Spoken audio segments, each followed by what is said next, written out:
Welcome to Focus Washington. I'm Chuck Conconi, and my guest today is Ambassador Thomas Miller, President and CEO of the International Executive Service Corps, a nonprofit organization based in Washington that dispatches expert consultants and volunteers to developing countries around the world. Ambassador Miller, thank you so much for being here. Well, thank you for having me. There's a lot I need to know about your organization. Where did the idea come from to create the Corps of volunteers that work throughout the world and offer American entrepreneurial advice? Well, it came 49 years ago from a group of businessmen, some very well-known business people at the time. David Rockefeller, Saul Linowitz, and a bunch of others, CEOs of the major Fortune 500 corporations. And they basically, remember, this was 1964, and they basically, right on following the heels of the Peace Corps, said, we business executives have a lot to contribute to poorer nations around the world, and not so much money, but our expertise. So they actually came up with the kernel of the idea for International Executive Service Corps.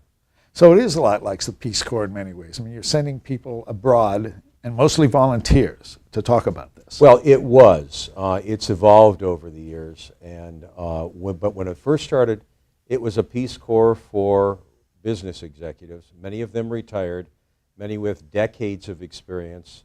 And in our first 20 years, we ran 20,000 separate missions. We've worked in 130 countries in the last 49 years. And I must tell you that next year and next June will be our 50th anniversary. Oh, and are you going to do anything for it? Oh, absolutely.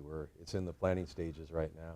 Well, you were organized, the announcement came, I think, at the White House, didn't it, when this was established? Yeah, we are one of the very few non-government organizations, non-profits, that was actually announced by the President of the United States. President Johnson, with David Rockefeller and Saul Linowitz and others standing right behind him, announced the creation of the International Executive Service Corps in the Rose Garden in June of 1964. Now you have a motto, prosperity and stability through private enterprise. Does that mission remain constant as far as you can tell? That has been our mission for the last 49 years, and that mission is, we're as true to that mission today as the day we started.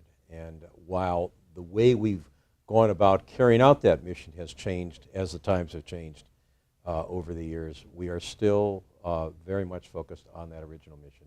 What are some of your greatest successes? Well, I don't think we have enough time in the day to talk about all of our successes. I think just the volume of the numbers of successes. Just to give you a couple of examples, in the early years, we were very, very much in places like South Korea, Singapore, Taiwan, countries that at the time were around the same standard of living as many of the countries of Africa today. And I'm not going to claim that our work alone has resulted in these really miracle economies, but I think we have plenty of testimonials to bear this fact. I think some of the work that we did has helped a lot. These are all market-based economies. These are all economies that have done so well through a free enterprise system, and that's basically what we're about. Well, what kind of business projects do you develop? I mean, for example, in one or two countries that you can think of right now. Well, right now, we try to focus on sectors that we've got real expertise in, but we don't turn down if we get a request for an area that we might not have a lot of experience in. We'll go to our data bank. We have 11,000 people in our data bank. And if we've got a volunteer or a consultant who has expertise in this area, we'll go for it. But the areas that we work on right now are tourism, IT, business practices generally, trade and development, capacity building, and that's a big, big area that we're involved in right now. So those are the principal areas that we work in now. Well, going beyond the volunteers to professional consultants, has that caused any change in the way your International Executive Service Corps functions? Well, of course it has. But, what happened in the 90s was the world changed, and particularly with the fall of the wall. views toward development changed in many governments, including the U.S. government, and in the countries in which we were working. Projects became longer term in nature.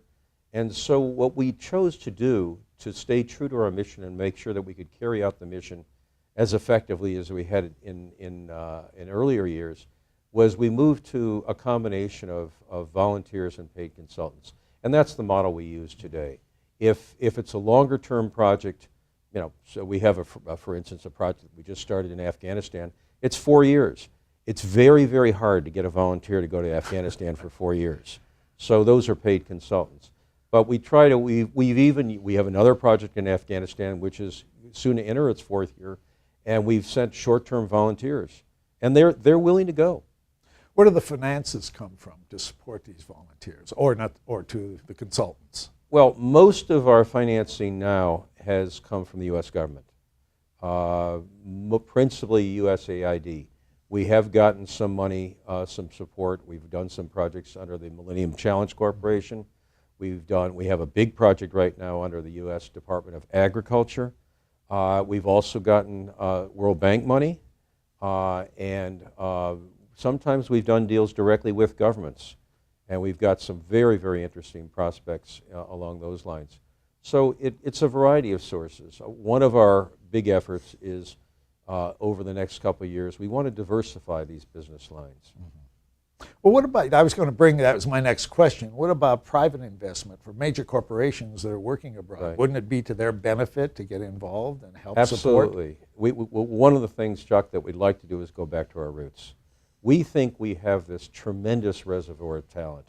We know we have this tremendous reservoir of talent. And as you look at the demographics in the United States, you look at the demographics around the world, just in this country, we have 72 million baby boomers, people who are starting to retire now, and over the next, baby boomers are people born between 1946 and 1964, and over the next decade and a half, they will be retiring. These are people who are living 20 years longer than their grandparents. They're healthy. They want to continue to contribute. And they know that they see IESC, which has this reputation, that people know us. We're a great word-of-mouth organization. And they come to IESC to volunteer. And this is in the spirit of something that President Bush the first really kind of launched. We Americans are great at volunteering. We volunteer more than any other country in the world, and it's a spirit of giving back. It's a spirit of forming associations and trying to help out, not always through governments. How do you find these volunteers? You must go out and look for them Well, in certain organizations. We don't do much advertising at this stage because we've been around so long and because we've got a good track record. They find us. I think if the demand grows to a certain point, then we would have to be more proactive. But literally, we have a website, and they find us every day. You're an organization, though. Are you more than just economic growth? We are principally economic growth. We have moved into other areas on a very selective basis, but most of what we do is economic growth. One just small project that I'll tell you about that is a little beyond economic growth because of some expertise that we had in the newest country in the world, South Sudan. We won a contract from the State Department a couple of years ago to train their diplomats. Brand new country, their diplomats were just starting out, and so we've had a 2-year project to train South Sudanese diplomats, and it's going so well that we were just renewed for a 3rd year. That is amazing. They've never had a diplomatic corps. Of course, it's a new country. Well, they've been part of Sudan, but kind of a poor cousin, and that's right. They haven't had their own diplomatic corps. Do you always get it right? No. No? That's a simple answer. No, we don't get it right. We're not perfect, but what we try to do is be honest about it. We fix our mistakes. Sometimes we hire the wrong people for a project. We move quickly, and we replace them, and then what I'm proud of isn't that we always get it right. In any organization that tells you they get it right every time from the start, I'm sorry, that's not the reality of the world that we live in part because of the countries in which we're working, because of the difficult circumstances, because of the real challenges of the job. But one thing I am very proud of is we fix it quickly. What's next for the International Executive Service Corps, and what do you predict for your future? Well, one thing I predict is we'll stay true to our mission, the mission that David Rockefeller and President Johnson articulated in the Rose Garden in June of 1964, and that's prosperity and stability through private enterprise. How we do it will change, and I think one of the things that we're really looking at now, and we've grown tremendously over the last 3 years. 3 years ago, we were under $5 million. This year, we're going to be at $41 million a year. So we have the ability to do some interesting things, to take some chances and move into new areas. And I think one of the areas we want to move into is actually getting back into our origins, and that's to do partnerships with big Fortune 500 companies in the developing world, and often in places where they do business. They're either selling their products or they're producing their products there. So partnerships in any variety of areas. Another thing that we are very, very interested in doing is partnerships with governments. And sometimes governments in some of these countries we work are the best organizing catalyst for us to do work. And again, what do we sell? We don't make widgets. We sell expertise. We have people who have decades of expertise. And if you'll allow me just one second to share with your audience a story, because I think this encapsulates all that IESC is about. There was a country in sub-Saharan Africa a number of years ago where we did a lot of work, a big country, a large country. And this was during the Bush administration. It was right after the Bush administration had passed a law called the African Growth and Opportunities Act, which reduced tariffs for African countries trying to sell their products to the U.S. So this country, which has a lot of people and double the number of feet in that country, because just about everyone's got 2 feet, okay. This country made a lot of shoes in their domestic, for domestic consumption. And they decided that since they had such a large footwear industry, that they're going to try to sell their product to the U.S. And they tried and tried and tried, and they just couldn't penetrate the U.S. market. So they came to us, and they asked us for some help. And we had a bunch of, in our volunteer database, we had a number of people who had worked in shoe factories, not as shoe laborers, but as executives setting up shoe factories in, I believe, was the Northeast United States when we had a big shoe industry there. That's right. And we sent them out, and they didn't hang around the Capitol. They went to these factories, and they worked with the people in these factories and raised the quality. So after 3 years, this country went from 0 exports of footwear to the U.S. to $16 million. And I like to tell that story. I have plenty of other stories which I could share.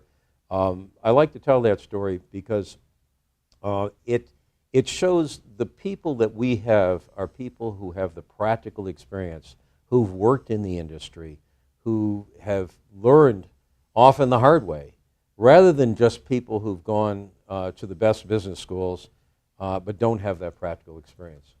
And what that does, of course, is it brings it down to the average person who works in the factories to make their economy much better. Exactly. And you asked the question earlier about volunteers. Where do we get them? Sometimes they literally walk in the door. We had a case of a guy who came in the door a number of years ago, and he said, I just sold my company, and I'd like to volunteer. And our folks said, well, what was your company? What did you do? And he said, well, it was a combination of tourism and IT.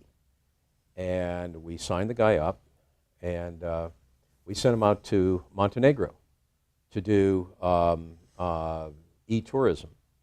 And this was the guy who founded Expedia. We had another guy more recently who I met who was from one of the largest paper product companies in the world, who just literally walked in the door, and we've had him out in the field for the last couple of years as a volunteer. Well, that is, of course, what your future is going to be. Ambassador Miller, thank you so much for being here today. Thank you so much for having me. I'm Chuck Conconi, and this has been Focus Washington.